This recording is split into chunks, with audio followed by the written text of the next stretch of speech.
Jadi kami mau wawancara singkat mengenai batik. Ehm, Pertanyaan pertama tuh kami mau nanya mengenai sejarah dari batik ini. Jadi kapan batik ini dibuat, dibentuk, didirikan, ya? Dan batik apa saja itu yang dijual sekarang ini? Oke. Sebelumnya juga perkenalkan saya kan Indonesia, Ya. wakil untuk perwakilan dari wawancara ini karena Karifda Tulhoiro yang pemilik batiknya sedang berada di luar kota jadi tidak bisa wawancara gitu. Tapi tadi sudah beberapa udah baca pertanyaan yang tadi dikirim. Nah, kalau untuk sejarah batik Bekas sendiri, untuk berdirinya itu dari 1987. Itu awalnya belum di sini, masih di seberang. Jadi dulu Kak Rifda ini generasi kedua. Kalau yang generasi pertama itu ada namanya Ibu Mahmuda. Nah, jadi Ibu Mahmuda dulu waktu tahun 1987 dia ikut kerja sama orang gitu, bikin batik. Nah, tapi karena suka, akhirnya beliau pengen bikin batik sendiri. Nah, udahlah bikin nih batik sendiri. Terus udah bikin, awalnya tuh nggak ada modal gitu, nah tapi dibantu sama Pertamina itu dikasih pinjaman 2 juta kalau nggak salah. Udah sebulan batiknya bikin itu langsung dibalikin, alhamdulillah lancar gitu. Nah, jadi dulu batiknya tuh door to door gitu, nah Kak, penjualannya jadi ditawarkan ke rumah-rumah yang ada di seberang gitu. Jadi eh, pada saat itu juga Mahmuda ini menawarkan ke desa-desa gitu, ke kantor desa, ke kantor kelurahan. Nah, jadi walaupun masih door to door, Ibu Mahmuda juga menawarkan kredit gitu. Jadi nanti kalau orang mau beli kredit nggak apa-apa, yang penting ada transaksi gitu. Orang percaya kalau ini batik Jambi gitu. Nah, akhirnya setelah sampai di tahun 2020 udah pindah ke sini, akhirnya Batik Berkah showroomnya sebesar ini, terus juga ada rumah produksi di Pematang Petang Sulur. Nah, yang di daerah Benfica. Nah, itu rumah produksinya kita bikin di bulan Februari 2020 kalau nggak salah. 18 Februari kayaknya di 2020. Akhirnya diresmiin sama Bapak Wali Kota waktu itu. Nah, akhirnya kita punya rumah produksi sama showroom yang ada di sini. Nah, kalau untuk bahan batik apa aja yang dijual itu kita mulai dari bahan katun biasa gitu. Terus ada katun halus, ada bahan satin juga, ada bahan dobi juga, macam-macam sih Kak. Ada sutra juga gitu. Nah, untuk harganya tergantung dari kualitas bahannya itu juga sih. Tapi memang kita punya standar sendiri untuk masing-masing kainnya gitu. Lalu selanjutnya kami mau nanyai mengenai alur kerja operasional. Gimana sih langkah demi langkah proses operasional kayak batiknya dibuat, lalu di stok, dan dipajang sampai dijual sampai ke tangan pembeli gitu. Oke. Kalau untuk pembuatan batik kita kalau beli bahan tuh masih di Pulau Jawa gitu kayak lilin dan lain-lain gitu. Tapi kalau untuk rumah produksinya dari awal kita beli bahan polosan dulu putih, kain putih yang benar-benar putih polosan gulungan gitu. Kita bawa ke rumah produksi, di situ mulai pemotongan, terus pengecapan, memang benar-benar satu-satu. Kita ada beberapa batik juga, ada batik cap, batik tulis, ada eco print juga yang terbaru yang daun yang kayak gini. Ya. Tuh, nah itu namanya ekotik, eco print campuran batik. Nah, itu juga inovasi dari batik Jambi Berkah. Nah, jadi setelah tadi dicap, terus diwarnain, dilorot dan lain-lain pewarnaan, setelah itu nanti baru dikirim ke sini, kita hitung stok, terus baru kita lipat, baru kita pajang-pajang di etalase-etalase gitu.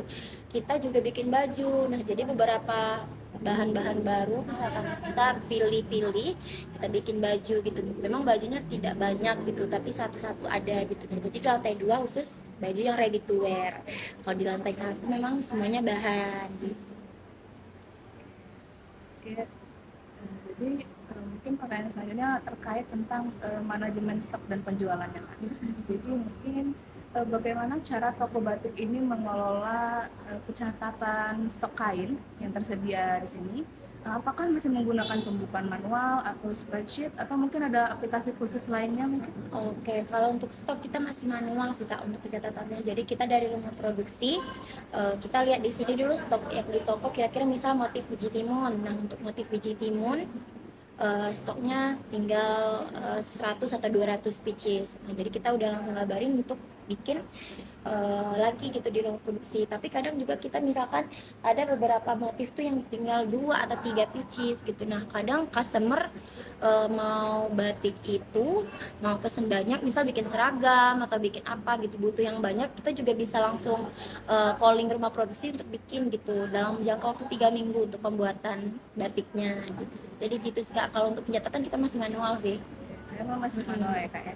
Oke, jadi untuk pertanyaan selanjutnya, apakah pernah terjadi kendala seperti salah mencatat jumlah stok kain?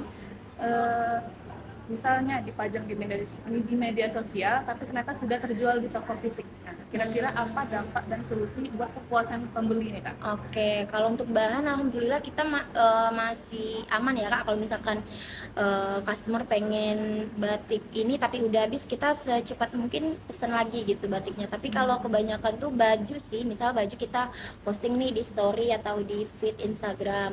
Nah kalau itu tuh udah sekitar 1 mingguan itu udah pasti sold, kita lupa tarik lagi atau kita udah nggak infoin ini udah sold. Nah kadang di situ sih kendala kita untuk menjelasin ke customer kalau beberapa produk ini tuh udah sold gitu. Nah tapi kita tawarkan gimana kalau kakak misalkan mau jahit seperti ini, kita bisa bikin lagi, datang aja ke toko, nanti kita ukur, kita bikin waktunya 1 minggu gitu kalau mau bikin baju. Kalau untuk bahan sejauh ini masih aman gitu. Jadi menawarkan stok yang lain yang kemungkinan mereka tertarik. Iya. Jadi kami masih mempertanyakan soal stok dan penjualan tadi.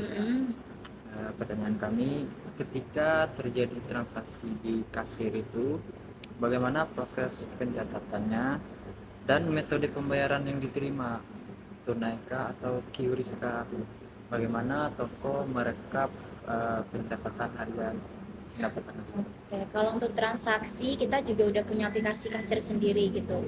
Jadi nanti kalau misalkan customer beli barang kita input pada saat itu juga gitu. Jadi nanti untuk pembayaran kita ada debit, ada kris, ada cash. Jadi nanti bebas customer mau bayarnya lewat apa gitu. Nah kalau untuk pencatatan harian kita memang setiap hari selalu ngerangkum dari catatan yang di aplikasi. Jadi kan setiap ada pembeli kita langsung input tuh, ada beli input, ada beli input. Jadi pas udah sesi maksudnya shift terakhir malam tutup jam 9, kita udah punya beberapa catatan gitu dari aplikasi. Jadi kita nggak lihat lagi satu-satu, udah ada rangkuman dari aplikasi gitu. Selanjutnya kami akan menanyakan terkait promosi digital. Pertanyaannya, platform media sosial atau marketplace apa saja yang digunakan untuk promosi digital saat ini?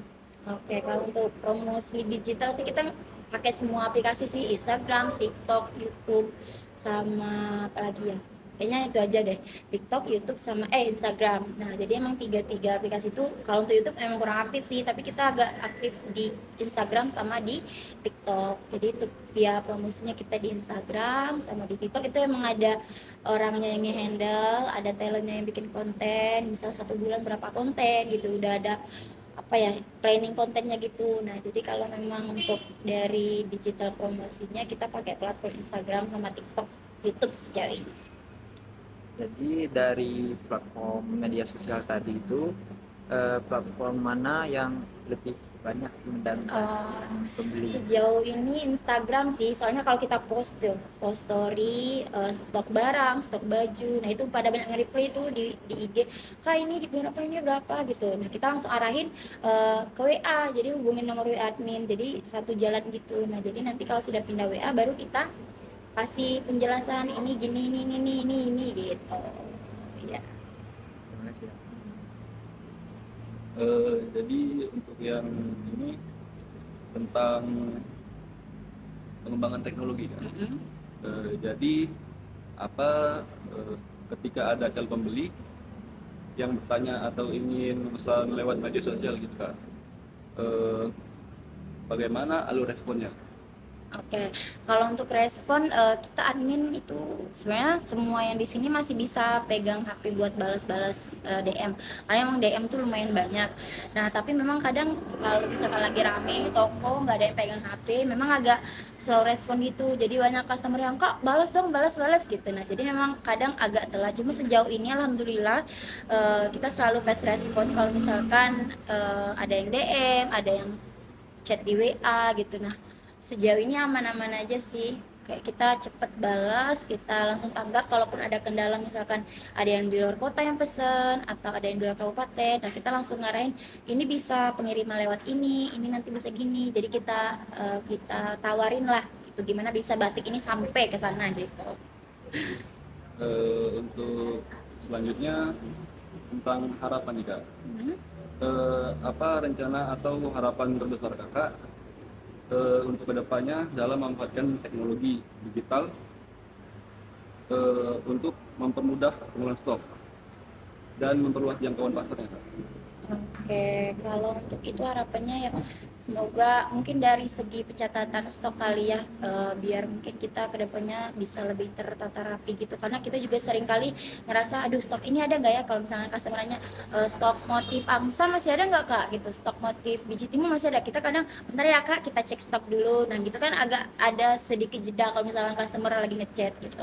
Nah terus kalau untuk promosi kita sering ikut ini sih event, kalau di Jambi biasanya kita emang selalu ikut event, tapi nggak semua sih, kita pilih juga kalau misalkan memang memungkinkan. Terus kalau misalkan stok baju kita sama stok bahan kita banyak, kita ikut sih sejauh ini, memang sering ikut event bazar, event apa ya kayak market apa di entah itu di Jamtos, kadang apa pameran-pameran gitu. Nah kita sering ikut sih kalau untuk perluasan jangkauan untuk penjualan gitu. Jadi alhamdulillah di Jambi memang sudah sering kali ikut event gitu. Jadi biar orang tahu kita ada batik gitu.